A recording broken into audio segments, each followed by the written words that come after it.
आपने बोलते बोलते एक शब्द कहा कि कोई 7वीं का बच्चा जो है मेरे बिल्कुल बगल में है। तो जब आपने उस बात का जिक्र कर ही दिया तो मैं कोशिश करता हूँ कि हम कुछ सवाल चिन्ह में तैयार करके आए। और वो इसलिए ज़रूरी है क्योंकि हम सेहत को, वही जो आपने कहा कि जब अलार्म बजता है तब हम सेहत की चिंता करते हैं 60-65 होने पर।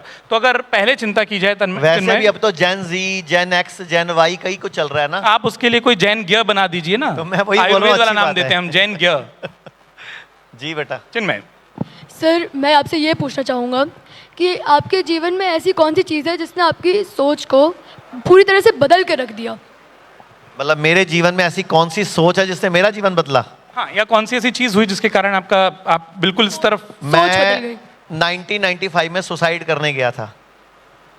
मैं इतना बीमार रहता था, 8 साल मेरा इलाज चला, 87 में बीमार हो गया था मैं। मुझे जॉन्डिस हो गया था, उसके बाद वो बिगड़ा रहा 8 साल तक। मुझे कभी वायरल, कभी मेरी कमर दर्द, कभी सिर दर्द, कभी बुखार, कभी जुकाम। मतलब आप सोचो 1987 से 1995 तक मेरी ज़िंदगी नर्क जैसी रही, क्योंकि मैं हर 3 महीने बाद 6 महीने में हॉस्पिटल एडमिट होना पड़ता था। मेरा वजन घट के 31 किलो रह गया था, रंग भी सांवला हो गया था, कुछ भी खाया पिया लगता नहीं था, पेट भी हमेशा ख़राब रहता था। 1995 में मैं आत्महत्या करने चला गया और मैं ट्रेन की पटरी पे लेट गया था रात को 8:30 बजे। ये हरिद्वार के पास एक जगह है लक्सर। तो मैंने आंख बंद कर ली थी, सामने से ट्रेन आ रही थी, तो मतलब 20-25 सेकंड का गैप होगा, मुश्किल से आधा मिनट। तो एक साधु ने मेरे कंधे पे हाथ लगाया, कहता पटरी बदल, इस पटरी पे नहीं आएगी। और मैं उठ के बैठ गया, मुझे लगा मैं शायद कुछ गलत कर रहा हूँ। मेरे को सेंसेस वापस आए, तो मेरे जीवन का बदलाव था पटरी बदलना। तो मैं 8 साल एलोपैथी में इलाज कर रहा था, मुझे आयुर्वेद की एबीसी भी नहीं आती थी। और मैं फिर अपना इलाज आयुर्वेद में कराने गया मेरे मौसा जी से, श्री गंगानगर राजस्थान में।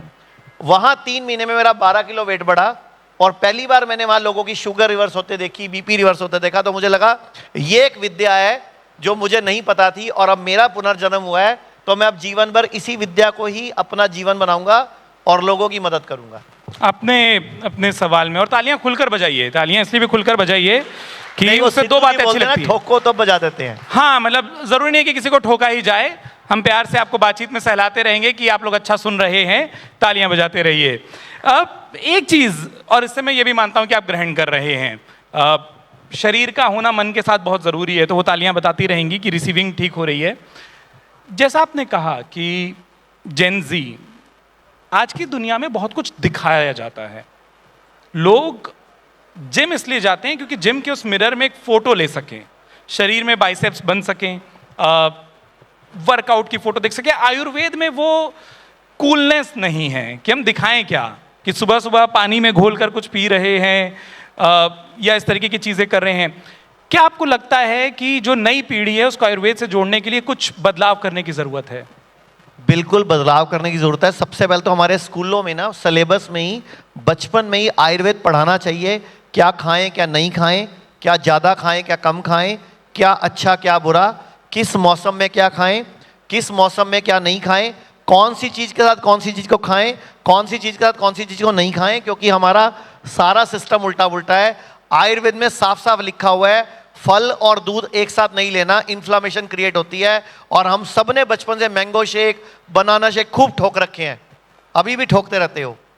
तो आयुर्वेद, अगर आपको मैंगो शेक पीना है, बनाना शेक पीना है, तो नारियल के दूध में पी लो, बादाम के दूध में पी लो, मूंगफली के दूध में पी लो, गाय भैंस के दूध में मत पियो, क्योंकि वो बॉडी में इन्फ्लामेशन क्रिएट करता है। और आजकल हर व्यक्ति का फैटी लीवर है, हर चौथे व्यक्ति को डायबिटीज है, हर 5वें व्यक्ति को ब्लड प्रेशर है, हर तीसरी महिला को ओवरी में सिस्ट या यूट्रस फाइब्रॉइड या पीरियड्स में प्रॉब्लम है, हर 10वें व्यक्ति को घुटना खराब है, हर 15वें व्यक्ति की डिस्क की प्रॉब्लम है। और भारत पूरी दुनिया में नंबर 1 में, हार्ट अटैक में भारत नंबर 1 है दुनिया में, हार्ट अटैक पड़ने में भी और उससे होने वाली मौतों में भी। आचार्य जी, लेकिन क्या मतलब अभी भी लोगों को ये लगता है, मैं अपने आसपास कई लोग को जानता हूँ कि लाइफस्टाइल बीमारियां, छोटी बीमारियां, सामान्य बीमारियां जैसे बीपी, शुगर जो रोज रहती है, उसके लिए हम आयुर्वेदिक उपायों पर या आयुर्वेदिक नुस्खों पर जाते हैं। लेकिन जैसे ही आपको कोई बोले कि कैंसर, कोई बोले कि आर्टरीज ब्लॉकेज, कोई बोले कि किसी और तरीके की वो गंभीर बीमारियां जिसमें एलोपैथी आपको सर्जरी ही प्रेफर करती है, वहां लोग आयुर्वेद पर जाने से बचते हैं, ऐसा दिखाई देता है। सर, वहां से परेशान होकर हमारे पास ही आते हैं। वहां से जब इलाज नहीं मिलता, वहां कटते हैं और बार बार कटते हैं, बार बार कटते हैं, फिर बार बार सर्जरियां होती हैं, पहले एक ब्रेस्ट में गांठ आई, फिर उसको रिमूव करो, फिर अब दूसरी ब्रेस्ट में आ गई, अब उसको रिमूव करो, फिर कीमो करो, फिर रेडिएशन करो। हमारे यहाँ तो, मेरे यहाँ तो मैं आपको 50 एग्जाम्पल देता हूँ जिनकी 3 दिन में 7 दिन में गांठें गायब हो जाती हैं। आपको जितने चाहिए आपका फ़ोन भर दूंगा, इतने वीडियोज़ हैं मेरे पास, इतने रिसर्च पेपर है मेरे पास। सिर्फ आपको करना क्या है। अच्छा, किस किस ने व्यक्ति ने कभी जिंदगी में कोई जानवर पाला है? कभी कुत्ता पाला किसी ने आज तक? कुत्ता पाला हो, बिल्ली पाली हो, चिड़िया, कबूतर।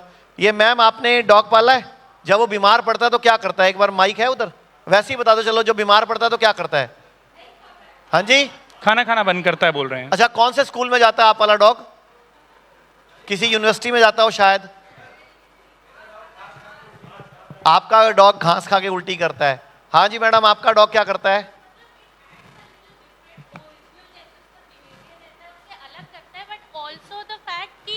उनमें बड़ी सेल्फ हीलिंग कैपेसिटीज होती अच्छा, अगर उसके आगे बटर चिकन रख दो खाता है? नहीं, तंदूरी चिकन रख दो, Not at all, not at paneer रख दो, नो, नॉट और व्हेन ही उसको इज अनवेल। उसको अपनी कसम दो, मेरी कसम लगे खाना पड़ेगा, नहीं, not तो at खाता all, है। not लेकिन at all। हमारे घर में हमारे घर वाले क्या करते हैं? बेटा बीमार है, खिचड़ी खाएगा, दलिया खाएगा, पीली दाल बना दूं, दूध में रस डुबो ले। अरे भाई, नहीं खाना होता। जब अगर आज पूरा भारत ये चीज सीख जाए कि जब भी कोई बीमारी आए, पहला लक्षण आए, 3 दिन के लिए व्रत पे चले जाओ, आपकी बड़ी से बड़ी बीमारी कभी जिंदगी में आएगी नहीं। ना कभी कोई ट्यूमर आएगा, ना कभी कोई रसौली आएगी, ना कभी डायबिटीज होगी, ना कभी ब्लड प्रेशर होगा, ना कभी हार्ट की प्रॉब्लम आएगी, ना कभी घुटने बदलने पड़ेंगे। बस करना क्या है, पहला सिम्टम आए 3 दिन के लिए मुंह के ऊपर टेप लगा लो। मैं एक सवाल पूछ सकती हाँ हूँ? जी बोलिए। क्या ये जो 3 दिन के उपवास की आप बात कर रहे हैं, क्या ये इन्फ्लेमेशन के लिए, जो कि बहुत प्रोलॉन्ग बीमारी से आते हैं बॉडीज में, because I also face that, तो क्या इन्फ्लेमेशन जैसी चीज़ों के लिए भी ये उतना ही कारगर है? मैडम 100% बीमारियों में काम है। आयुर्वेद ने क्या बोला है? लंघन परम औषधम। परम किसको बोलते हैं? जो सबसे बड़ी शक्ति होती है। जी। हम आत्मा बोलते हैं, फिर परम आत्मा बोलते हैं, कि परमात्मा मतलब सबसे बड़ा। तो आयुर्वेद ने बोला लंघन परम औषधम, उपवास ही परम औषधि। और उसके बाद आयुर्वेद ने एक सूत्र दिया, सर्वेषाणाम रोगाणाम निदानम कुपिता मला, कि सभी रोगों का एक ही इलाज है, बॉडी की सफाई कर दो, कुपित मल को निकाल दो। उसके लिए आयुर्वेद में हजारों साल पहले पंचकर्म, वमन, विरेचन, बस्ती, नस्यम और रक्त मोक्षण, ये 5 कर्म बताए। आप मुझे बड़ी से बड़ी बीमारी लाके दो, आपको 90% लोगों को बिना किसी चीड़ा फाड़ी के, बिना किसी सर्जरी के, वैसे ही बॉडी डिटॉक्स करके ठीक हो जाएगा। मैं Thank वापस थोड़ा सा, चिन्मय बहुत ध्यान से सब सुन रहे हैं, मैं चाहूँगा कि अगर आपके पास और भी कोई सवाल हो आप ज़रूर पूछिए। इंक्लूजन होना चाहिए, सबको लेकर चलना है। बताओ जी। सर, तो मैं एक और चीज़ पूछना चाहूँगा, जैसे कि क्या लोग जो है लाइक बड़ी से बड़ी बीमारियों से लाइक बिना कोई दवाइयों के रिकवर कर सकते हैं? या बिल्कुल, फिर लोगों कोई का भी सिर्फ बड़ी से बड़ी खाना- बीमारी हो जो हमारे पैदा होने के बाद आई है, उसको रिवर्स किया जा सकता है। जो जेनेटिक डिजीजेज हैं, जो पैदा होने से पहले माँ के पेट में ही कोई बॉडी में डिफॉर्मिटी आ गई, उनके लिए थोड़ा जोर लगता है, उनमें कुछ को रिपेयर किया जा सकता है, कुछ को नहीं। लेकिन जो पैदा होने के बाद आई हैं, वो कभी कोई बीमारियां नहीं है, वो रिपेयरेबल है, वो बॉडी रिवर्ट वक्त कर की लेती सुई है। मुझे इशारा करी, लेकिन एक चीज़ मैं ज़रूर पूछना चाहूँगा, जो मैंने थोड़ी देर पहले भी पूछा। आजकल लोगों को लगता है कि बहुत कुछ अपने शरीर के लिए करें, जिम करना सही या गलत? देखो, जिम करना बहुत अच्छा है, लेकिन जिम में जाके जो वहाँ पे सप्लीमेंट्स मिलते हैं वो लेना भयंकर गलत है। आजकल किडनियाँ फेल हो रही हैं, हमारे पास रोज पेशेंट आ रहे हैं, हार्ट अटैक बढ़ रहे हैं, रोज पेशेंट आ रहे हैं, लोगों को नी खराब हो रहा है, लोगों के हिप जॉइंट घिस रहे हैं। जो आप वो पाउडर खाते हो ना वजन बॉडी बढ़ाने के, लोगों को हिप जॉइंट घिस जाते हैं, जिसको एवीएन बोलते हैं। तो इसके अलावा नी प्रॉब्लम और किडनी फेल तो एक कॉमन प्रॉब्लम है। और हमें ना बचपन से कुछ आदतें गलत हो गई। हमें तो ये भी नहीं पता, आज की डेट में हमारा पेट भी पूरा साफ नहीं हो रहा क्योंकि हम इंग्लिश टॉयलेट यूज कर रहे हैं। यूरिन ब्लैडर भी खाली नहीं हो रहा क्योंकि हम इंग्लिश खड़े होकर यूरिन कर रहे हैं पुरुष लोग, जबकि हमारी बॉडी डिजाइन है नीचे बैठ के यूरिन करने के लिए। अगर सारा भारत नीचे बैठ के यूरिन करना शुरू कर दे तो 90% हॉस्पिटलों में जाने की जरूरत ही नहीं पड़ेगी। आप देखो, मुस्लिम भाइयों के कभी घुटने चाहिए नहीं होते, मुस्लिम बहनों के कभी ऑपरेशन से बच्चे नहीं होते, मुस्लिमों के कभी रीढ़ की हड्डी का ऑपरेशन नहीं होता, कभी उनको प्रोस्टेट प्रॉब्लम नहीं होती। मतलब आप सोचो कितने फायदे हैं नीचे बैठ के यूरिन करने के। अब आप बोलोगे हमारे तो स्टैंडिंग सीट है, तो भैया नीचे बैठ के कर लो, कौन चेक करने आ रहा है आपने कैसे किया।